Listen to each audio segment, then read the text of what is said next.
Marley from the Midland Public Library here with a fun craft video.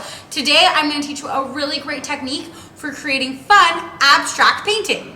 For this art project, you're going to need paint, which I've just put into these little squeeze bottles, some paper, which I've cut, so it will fit in my most important tool that I'm going to need, which is a salad spinner, and I just picked this salad spinner up from the dollar store, so it doesn't need to be anything too special.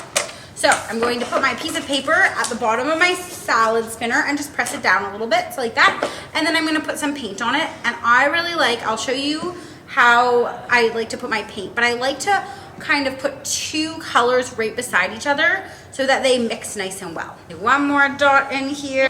So this is what it looks like. I'm going to put the lid on. Normally you wouldn't be tipping it around, and I'm going to spin.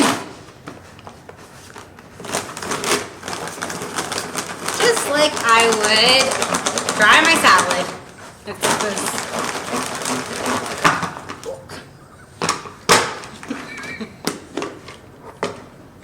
Ooh, pretty. And there it is. And you can even put it back in. You can add a little bit more paint on the other side. And you get all those really cool mixings of colors. We'll do one more pass in the spinner.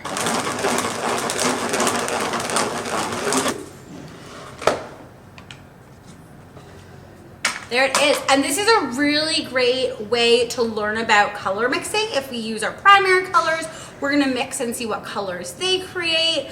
And even like with this, we can see our blue and red kind of makes a purpley tone. So this is a really fun craft. And once this dries, you can cut it out and make it into a card for someone, or make it into a bookmark, or you can just display it on your fridge. Thanks for watching, everyone. See you next week. Bye.